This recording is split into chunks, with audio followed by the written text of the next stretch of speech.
የኤርትራው ፕሬዝዳንት ኢሳያስ ወደ ግብጽ ካይሮ አምርተዋል። የአገሪቱ ቀጠና የፖለቲካ ትኩሳት ከፍ ያለ ይመስላል። የኢሳያስ የዛሬው የካይሮ ጉዞ ሰሞኑን ጠቅላይ ሚኒስትር አብይ አህመድ አሰብንና የባህር በርን በተመለከተ በፓርላማ ጠንከር ያለ ንግግር ባደረጉ በቀናት ልዩነት ሆኖ ታይቷል።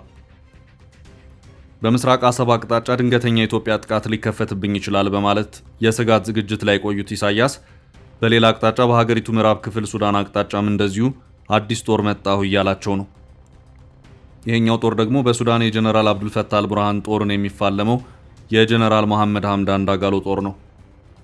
ፕሬዝዳንት ኢሳያስ ጀነራል አልቡርሃንን በመደገፍ ሰፊ ወታደራዊ ድጋፍ ሲሰጡ የቆዩ ሲሆን አሁን ደግሞ ከሰሞኑ በሰሜን ዳርፉር አቅጣጫ ድል የቀናው የጀነራል ዳጋሎ ጦር በዚሁ የድል መንፈስ ወደ ማዕከላዊና ሱዳን የኤርትራ ድንበር ድረስ በመዝለቅ ፖርት ሱዳንን ሳይቀር እቆጣጠራለሁ እያለ ይገኛል። ሁኔታው አስመራም ብቻ ሳይሆን ካይሮንም ጭምር አስደንግጧል። ካይሮም አስመራም የጀነራል ዳጋሎ ጠላትና የጀነራል አልቡርሃን ደጋፊ ናቸው። በሁኔታው ክፉኛ የደነገጠችው ግብጽ የሱዳኑን የውጭ ጉዳይ ሚኒስትር ካይሮ ድረስ በመጥራት ምን ጉድ መጣ ብላለች። በመነጋታው ማለትም በዛሬው ዕለት ደግሞ ፕሬዝዳንት ኢሳያስ ማለድ ብሎ ጉዞአቸውን ወደ ካይሮ አድርገዋል። በምስራቅ አቅጣጫ በአሰብ መስመር ኢትዮጵያ መጣሁ ቀረው እያለች ነው በሚለው ስጋት ውስጥ ያሉት ኢሳያስ አሁን ደግሞ በምዕራብ የኤርትራ አቅጣጫ ባለ የሱዳን ክፍል የጀነራል መሐመድ ሐምዳን ዳጋሎ ጦር እየገሰገስኩ ነው ብሏል። ኢሳያስ መሃል ላይ የተፈጠረው ሁኔታ ግራ የገባቸው ይመስላል። እናም ማለድ ብለው ፕሬዝዳንት አብዱልፈታህ አልሲሲን ለማግኘት ጉዞ ወደ ካይሮ ብለዋል። በዚያም ለ5 ቀናት ቆያለሁ ብለዋል። የኤርትራው ማስታወቂያ ሚኒስትር የማነ ገብረ መስቀል ኢሳያስ ወደ ካይሮ የተጓዙት በፕሬዝዳንት አብዱልፈታህ አልሲሲ ግብዣ መሆኑን አስታውቀው ጉብኝቱም ለ5 ቀናት የሚቆይ መሆኑን አስታውቀዋል። በጣም ረጅም የቆይታ ጊዜ ሊባል የሚችል ነው።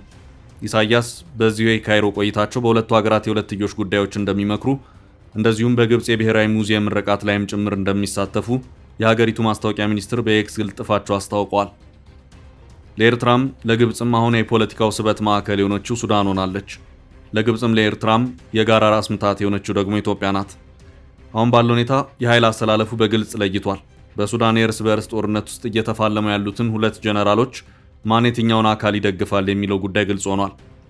ኤርትራ በኢትዮጵያ ጉዳይ ጣልቃ እየገባች ነው የሚለው ክስ ሳያበቃ በሱዳን የውስጥ ጉዳይ እየዋኘች ትገኛለች። የዋና አስተማሪዋ ግብጽ ሆናለች።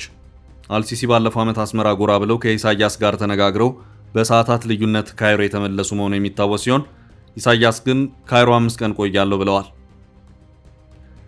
ነገሩን ወደ ሱዳን እንመልሰውና ወደ ኢትዮጵያ እንመለሳለን።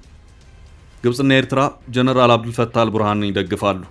የተባበሩት አረብ ኤምሬትስና ሊቢያ እንደዚሁም በደቡብ አቅጣጫ የሚገኙት የሱዳን ጎረቤቶች ሳይቀሩ ድጋፋቸውን ሄሚቲ በሚል ቅጽል ስም ለሚጠሩት ለጀነራል መሐመድ ሐምዳን ዳጋሎ እየሰጡ መሆኑ ይነገራል። ጀነራል አልቡርሃን ከኤርትራ በኩል ልዩ ልዩ ድጋፎችን ያገኛሉ። የመጀመሪያው በኤርትራ ምድር ደጋፊ የሆኑ ሚሊሻዎች ወታደራዊ ስልጠናዎችን እንዲወስዱ በማድረግ ነው። በጀነራል አብዱልፈታህ አልቡርሃን የሚመራውን የሱዳን ብሔራዊ ጦር ለመደገፍ ከፍተኛ የሆነ የሚሊሻ ወታደራዊ ስልጠናዎች የሚደረጉ ሲሆን ብዙዎቹ ተመልምለው ለስልጠና የሚላኩት በኤርትራ ምድር መሆኑን መረጃዎች ያመለክታሉ። በዚህም አልቡርሃን ተጨማሪ የሰው ኃይልን የሚያገኙበት ሁኔታ እየተፈጠረ ሲሆን ጀነራል መሐመድ ሐምዳን ዳጋሎም በዚህ ትብብር ኢሳያስና ኤርትራ ላይ ጥርስ እንደነከሱ ይገኛሉ። የኢሳያስ ለአልቡርሃን ያለው የውለታ ትብብር በዚህም አያበቃም። የጀነራል ዳጋሎ ጦር በሱዳን መደበኛ ጦር ላይ ድሮን የበላይነትን ከወሰደ ዋላ አደር ብሏል። በዚህም ይሄው የድሮን ጥቃት የጀነራል አልቡርሃን ጊዜያዊ መቀመጫ የሆነችውን የቀይ ባህር ዳርቻዋን ፖርት ሱዳንን ሳይቀር አስጨንቋል።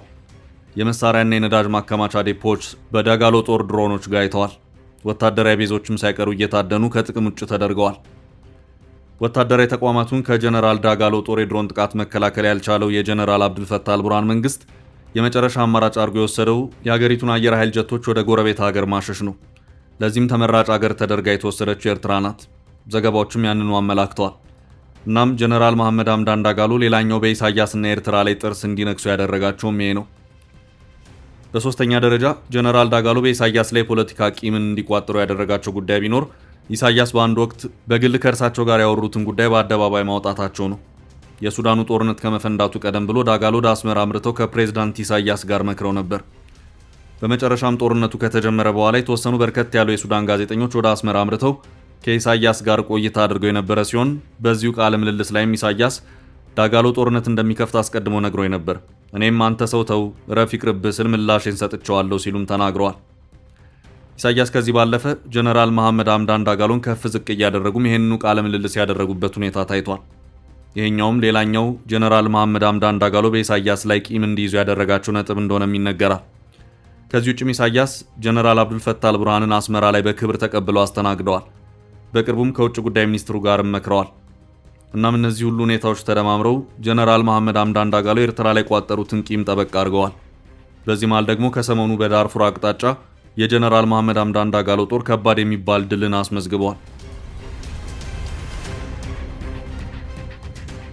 ከ9 ወራት ላላነሱ ጊዜያት ከባድ ፍልሚያ ሲደረግባት የነበረችውን የሰሜን ዳርፉር ዋና ከተማ ኤልፋሸርን ተቆጣጥረዋል። በዚህ ውጊያ የሱዳን ብሔራዊ ጦር ከባድ ሊባል የሚችል መጠነ ሰፊ ጉዳትንና ኪሳራን እንዳስተናገደ ሰሞኑን እየወጡ ያሉ ዘገባዎች እያመለከቱ ይገኛሉ። አሁን ከባዱና ግብፅንና ኤርትራንም ክፉኛ ያስደነገጠው ጉዳይ እየመጣ ያለውም ከዚህ በኋላ ነው። የዳጋሎ ጦር ሰሞኑን ባገኘው ከፍተኛ ድል የሞራል ስንቅነት በበቂ ወታደራዊ ዝግጅት ገና ወደፊት የሚገፋ መሆኑን አስታውቋል። አሁን ባለው ሁኔታ በሱዳን ውስጥ የአስተዳደራዊ አከላለል ሰፊ ነው የሚባልለትን የዳርፉር ግዛትንና አብዛኛውን ደቡባዊ ሱዳን አቅጣጫ ተቆጣጥሮ የሚገኘው የጀነራል መሐመድ ሐምዳን ዳጋሎ ፈጥኖ ደራሽ ጦር ነው። ሱዳን ከሊቢያ ጋር የምትዋሰንበትን አቅጣጫ ሳይቀር ይህ ጦር ተቆጣጥሮት ይገኛል። በሌላ አቅጣጫ የጀነራል አብዱልፈታህ አልቡርሃን ጦር ደግሞ ከቀይ ባህር ጫፍ ፖርት ሱዳን ጀምሮ ሱዳን ኢትዮጵያን እንደዚሁም ኤርትራን እስከምታዋስንበት ድንበር ብሎም መዲናዋን ካርቱምን ባካተተ መልኩ ማዕከላዊ ሱዳንን ይዟል። አሁን በሰሜን ዳርፉር ድል የተበረታተው የዳጋሎ ፈጥኖ ደራሽ ጦር ገፋለሁ እቆጣጠራለሁም እያለ ያለው እነዚህኑ አካባቢዎች ነው።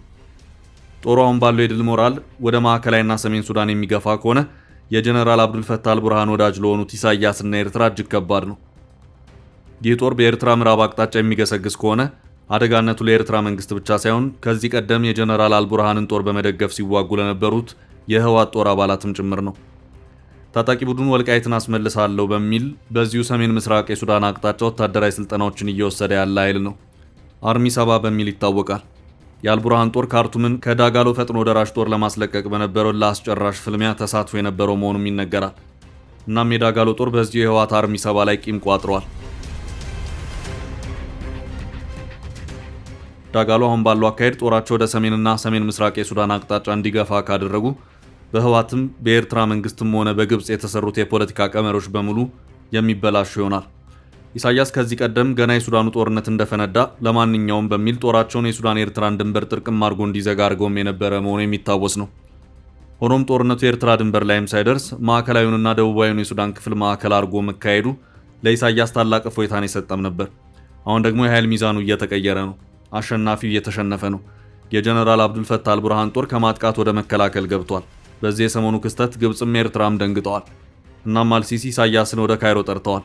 በብዙ መልኩ ሱዳን ትጠቅመኛለች በሚል ተስፋ ጥላ የነበረችው ግብፅ ከሰሞኑ ከባድ ፈተና ውስጥ ገብታለች። ሱዳን በተለይ ከአባይ ጋር የዘመናት የግብፅ አጋር ስትሆን፣ ይሁንና ሀገሪቱ በሁለቱ ተፋላሚ ጀነራሎች ለሁለት መከፈሏ ሳያንስ አንዱ በሌላው ላይ በላይነትን ለመውሰድ የሚያደርጉት ፍልሚያ ተባብሶ እንደቀጠለ ነው። ከዚሁ ጋር በተያያዘም በካይሮ አስቸኳይ ስብሰባ ተጠርቷል። ከሁለቱ ተፋላሚ ጀነራሎች መካከል የጀነራል አብዱልፈታህ አልቡርሃን ደጋፊ የሆነችው ግብፅ ከሰሞኑ የአልቡርሃን ጦር ብልጫ ተወስዶበት በጀነራል ዳጋሎ ጦር መሸነፉ አስደንግጧታል።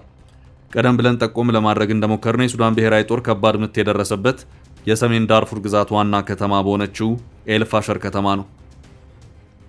ከዚሁ ጋር በተያያዘም የፈጥኖ ደራሹ ጦር ማጥቃቱን በመቀጠል ሰፊ የሱዳን ግዛትን ሊቆጣጠር ይችላል የሚል ስጋቱ ያደረባት ግብፅ በትላንትናው ዕለት የሱዳኑ የውጭ ጉዳይ ሚኒስትር ሞሂ ኤልዲን ሳሌምን በመጥራት ነገሩ እንዴት ነው በሚል አወያይታለች።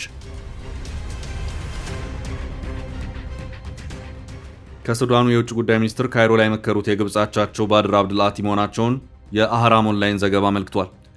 ግብፅ የሱዳን አንድነት ለአባይ ፖለቲካ የሚጠቅማት መሆኑን በመግለጽ የሀገሪቱን የእርስ በእርስ ጦርነት በጥብቅ ትከታተላለች። የጀነራል መሐመድ ሐምዳን ዳጋሎ ጦር የግብፅ አየር ኃይል ለአልቡርሃን ጦር እገዛ እያደረገ ነው በሚል ክሱን ሲያሰማ ቆይቷል።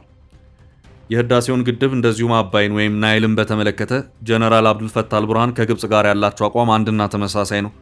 ግብፅ የአልቡርሃን ጦር የሰሞኑ ሽንፈት የሚያስደነገጣት ከዚሁ ጋር በተያያዘም ጭምር መሆኑ እየተነገረ ይገኛል።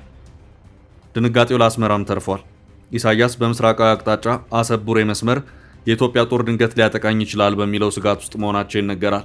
ለዚህም የወታደራዊ ኃይል ሚዛናቸውን በዚሁ አቅጣጫ እያከማቹ መሆኑንም ዘገባዎች እያመለከቱ ይገኛሉ።